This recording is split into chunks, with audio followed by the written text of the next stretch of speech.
India गठबंधन में फिर दरार बढ़ी। टीएमसी ने बंगाल विधानसभा चुनाव अकेले लड़ने का ऐलान किया। मंत्री शशि पांजा बोली 2026 का चुनाव अकेले लड़ेंगे। ममता पहले ही स्पष्ट कर चुकी हैं। टीएमसी सांसद सौगत राय बोले राज्य में लड़ रहे हैं तो इंडिया गठबंधन के बारे में नहीं सोचते, हम अपनी ताकत से लड़ेंगे। पंजाब के विधायकों के साथ केजरीवाल की मीटिंग, सीएम भगवंत मान भी शामिल। लोकसभा और राज्यसभा सांसद बैठक में मौजूद। केजरीवाल के साथ मीटिंग के बाद सीएम भगवंत मान बोले पंजाब के सभी साथियों ने दिल्ली में मेहनत की, चुनाव में हार जीत चलती रहती है। सीएम मान बोले कि पंजाब में सरकार लोगों के हित में काम कर रही है, बिजली, शिक्षा और हेल्थ के क्षेत्र में बेहतर काम किए। मीटिंग के बाद सीएम मान बोले कि आम आदमी पार्टी पूरी तरह से एकजुट, हमारे कार्यकर्ता लालची नहीं।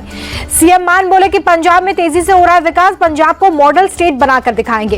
प्रताप सिंह बाजवा के दावे पर बोले सीएम मान उनकी पार्टी में इधर उधर जाने का कल्चर हमारी पार्टी में नहीं। केजरीवाल के साथ मीटिंग को लेकर पंजाब के आप विधायक रुपिंदर सिंह हैप्पी बोले पंजाब और पार्टी में सब कुछ ठीक है, हर 4 महीने में मीटिंग होती है। मीटिंग को लेकर विधायक मनजीत सिंह बोले कि बैठकें होती रहती हैं, पंजाब में सब कुछ ठीक है। केजरीवाल की मीटिंग पर बोले बीजेपी सांसद मनोज तिवारी केजरीवाल पंजाब का सीएम बनना चाहते हैं, इसलिए बैठक की। केजरीवाल संजय सिंह पर एक्शन लेगा anti corruption bureau, Delhi police ने कानूनी कार्रवाई की सिफारिश करेगी एसीबी। राजस्थान बीजेपी अध्यक्ष मदन राठौर ने मंत्री किरोड़ी लाल मीणा को दिया अनुशासनहीनता का नोटिस, 3 दिन में मांगा जवाब। किरोड़ी लाल मीणा ने नोटिस मिलने से इनकार किया, खुद को बताया पार्टी का अनुशासित सिपाही। छत्तीसगढ़ नगरीय निकाय चुनाव के लिए मतदान जारी है। 10 नगर निगम और 49 नगर पालिका के लिए डाले जा रहे हैं वोट। रायपुर से बीजेपी की मेयर प्रत्याशी मीनल चौबे ने अपना वोट कास्ट किया, लोगों से मतदान की अपील की। सांसद डिंपल यादव ने योगी सरकार पर साधा निशाना, बोली प्रदेश में युवाओं की हालत खराब है, शिक्षा और स्वास्थ्य का बजट काफी कम है।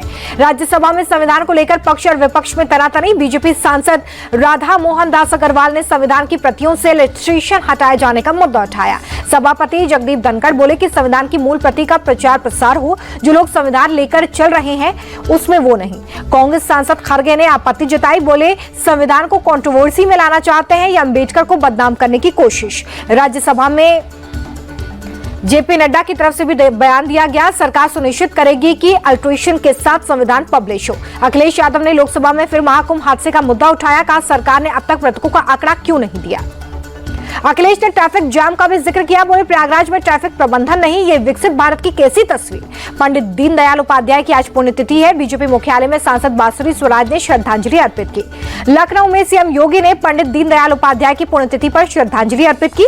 डेप्यूटी सीएम ब्रजेश पाठक ने भी नमन किया। बीजेपी अध्यक्ष जेपी नड्डा ने पंडित दीनदयाल उपाध्याय को श्रद्धांजलि दी। आज पंडित दीनदयाल की पुण्यतिथि है। कर्नाटक के समाज कल्याण मंत्री एच.सी. महादेवप्पा का विवादित बयान, प्रभु राम को वाल्मीकि की उपज बताया। एच.सी. महादेवप्पा बोले कि राम से वाल्मीकि है, वाल्मीकि से राम। महादेवप्पा बोले कि वाल्मीकि ने जिस राम राज्य की कल्पना की वो अलग है और अयोध्या में जिस राम की पूजा की जाती है वो अलग है। मैसूर के उदयगिरी इलाके में भारी तनाव, आपत्तिजनक पोस्ट को लेकर मुस्लिम समुदाय ने प्रदर्शन किया। सोयाबीन किसानों के समर्थन में एनसीपी शरद गुट का प्रदर्शन, मकर द्वार पर सांसदों ने विरोध जताया।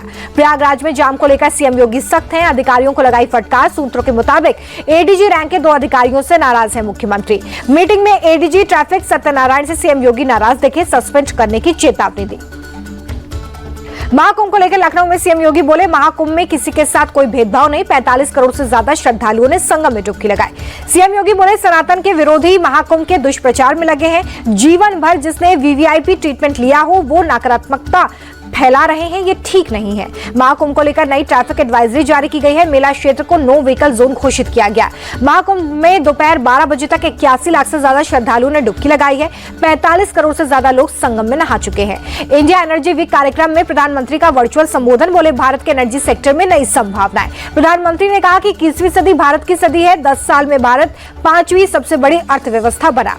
प्रधानमंत्री बोले कि मेक इन इंडिया पर भारत का फोकस है, देश में अब तेजी से सुधार हो रहा है। प्रधानमंत्री फ्रांस के 2 दिवसीय दौरे पर पहुंचे हैं। पेरिस एयरपोर्ट पर जोरदार स्वागत हुआ। प्रधानमंत्री का प्रवासी भारतीयों ने स्वागत किया, झूम उठा भारतीय समुदाय। प्रधानमंत्री का स्वागत करने के लिए जुटी भारतीय समुदाय की टीम, लोगों ने खुशी का इजहार किया। प्रधानमंत्री का इंतजार कर रहे भारतीय समुदाय ने हरे रामा हरे कृष्णा भजन गाया, झूमते गाते दिखे लोग।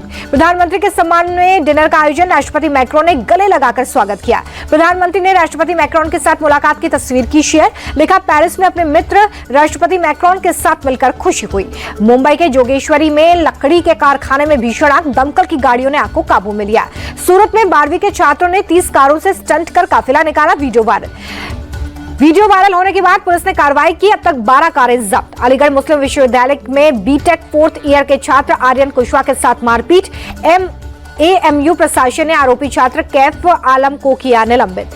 आर्यन का आरोप है कि कैफ और उसके साथियों ने हॉकी स्टिक और डंडे से मारपीट की है। कैफ के खिलाफ केस हुआ दर्ज। पश्चिम बंगाल की बीरभूम रिहायशी इमारत में लगी आग, दंपत्ति की मौत। लखनऊ के इंदिरा नगर इलाके में इलेक्ट्रीशियन की दुकान में लगी भीषण आग, पूरी दुकान आग की चपेट में आई। दमकल की गाड़ियों ने काफी मशक्कत के बाद आग को काबू में लिया। बड़े पैमाने पर नुकसान की आशंका है। गुजरात के भरूच में कबाड़ गोदाम में भीषण आग, मौके पर उठी लपटें। हादसे में किसी के घायल होने की जानकारी नहीं है। आग लगने की वजह की जानकारी नहीं। महाकुंभ को लेकर किए गए डायवर्जन से ट्रक चालक परेशान है। सैकड़ों ट्रक हाईवे के किनारे खड़े। ट्रक चालकों ने खाने पीने की समस्या की बात कही। हाईवे किनारे पानी की भी परेशानी। मुंबई एयरपोर्ट से रायपुर पुलिस और ATS ने 3 बांग्लादेशियों को गिरफ्तार किया है। 3 दिन के पुलिस रिमांड में भेजा।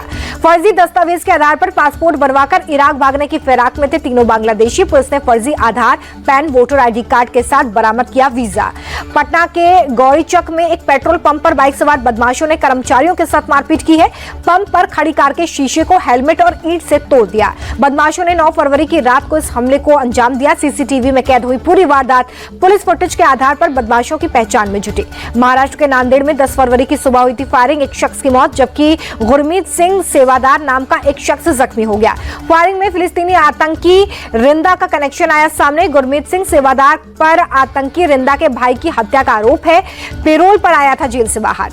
हैदराबाद में 86 साल के उद्योगपति वेलमती चंद्रशेखर जनार्दन राव की हत्या में बड़ा खुलासा। संपत्ति विवाद में 29 साल के नाती कीर्ति तेजा पर चाकू से हत्या करने का आरोप लगा। पुलिस के मुताबिक कीर्ति तेजा को पैतृक संपत्ति में मिले थे 4 करोड़ रुपए। तेजा ने ज्यादा पैसों की मांग की। विवाद बढ़ने पर नाना पर 70 बार चाकू से हमला किया। उद्योगपति जनार्दन राव की बेटी सरोजनी देवी बीच बचाव में घायल हुई। अस्पताल में चल रहा है इलाज। कुपवाड़ा के जीरहामा में ताजा बर्फबारी, पहाड़ और घरों पर बिछी बर्फ की मोटी परत। सोनमर्ग में जबरदस्त बर्फबारी हुई है। पूरा इलाका बर्फ की सफेद चादर से ढका। चारों तरफ बर्फी बर्फ, नजारा हुआ मनमोहक। जम्मू कश्मीर के गुलमर्ग में भी ताजा बर्फबारी, कैमरे में कैद हुआ बर्फबारी का खूबसूरत नजारा। बर्फ की सफेद चादर में लिपटा नजर आया पूरा इलाका। पेड़ों और घरों पर जमी बर्फ। जम्मू कश्मीर के श्रीनगर में शीतलहर जारी, शहर के कई हिस्सों में धुंध। अयोध्या में उमड़ा राम भक्तों का जनसैलाब, रामलला के दर्शन के लिए लंबी कतार। एलन मस्क ने OpenAI को खरीदने का ऑफर दिया, $97 बिलियन की पेशकश की। मस्क के ऑफर पर OpenAI के CEO बोले, आप चाहें तो हम ट्विटर जरूर खरीद लेंगे। आयशर मोटर्स ने बोर्ड में बदलाव की घोषणा की। कंपनी ने सिद्धार्थ लाल को नया एग्जीक्यूटिव चेयरमैन बनाया। विनोद अग्रवाल होंगे आयशर मोटर्स के नए वाइस चेयरमैन। B गोविंदराजन को MD नियुक्त किया गया है। नायका ने तीसरी तिमाही के नतीजे जारी कर दिए हैं। मुनाफा 51% बढ़कर 26.41 करोड़ रहा। नायका का रेवेन्यू 26.78% बढ़कर 2267 करोड़ रहा है। शेयर ने 1 साल में 17% रिटर्न दिया है। सोने की कीमतों में लगातार तेजी दर्ज की जा रही है। पहली बार 85,500 के पार हुआ सोना। 41 दिन में सोने की कीमत 9,503 रुपए बढ़ी है। 90,000 रुपए तक जा सकते हैं दाम। EIILM कोलकाता के डायरेक्टर रामा प्रसाद बनर्जी का बयान, वित्त मंत्री ने बजट में कंज्यूमर मार्केट पर फोकस किया। प्रोफेसर बनर्जी ने कहा कि इन्वेस्टमेंट मार्केट में बूम आने से देश में ग्लोबल कैपिटल बढ़ेगा, देश की इकोनॉमी भी तेजी से बढ़ेगी। GDP के 8% तक जाने की उम्मीद है। सेंट्रल अमेरिकी देश ग्वाटेमाला में बड़ा सड़क हादसा, सिटी में पुल से 115 फीट नीचे बस गिर गई, 51 लोगों की मौत की जानकारी है। कई गाड़ियों के टकराने से हुआ हादसा, रेस्क्यू टीम घायलों को अस्पताल पहुंचाने में जुटी हुई है। राष्ट्रपति ने हादसे पर दुख जताया, कहा 1 दिन के राष्ट्रीय शोक का ऐलान। तूफानी बर्फबारी की वजह से कई रास्तों पर यातायात रुक गया है। प्रशासन ने लोगों को घरों से बाहर ना निकलने की नसीहत दी है। न्यूजीलैंड ने साउथ अफ्रीका को 6 विकेट से हराया। केन विलियमसन के शतक की बदौलत जीता न्यूजीलैंड। साउथ अफ्रीका ने पहले खेलते हुए 305 रनों का टारगेट दिया था। न्यूजीलैंड ने 49वें ओवर में 4 विकेट पर 308 रन बनाकर जीता मैच। न्यूजीलैंड की तरफ से केन विलियमसन ने नाबाद 133 रनों की पारी खेली है। कॉनवे ने 57 और फिलिप ने 28 रन जोड़े हैं।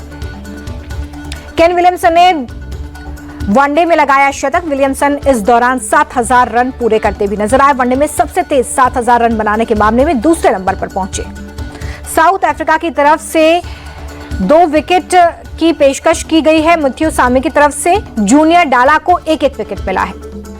साउथ अफ्रीका ने पहले खेलते हुए 304 रन बनाए। डेब्यू मैच में बिट्स ने 150 रनों की पारी खेली है। डेब्यू मैच में सबसे अधिक रन बनाने का रिकॉर्ड अपने नाम किया।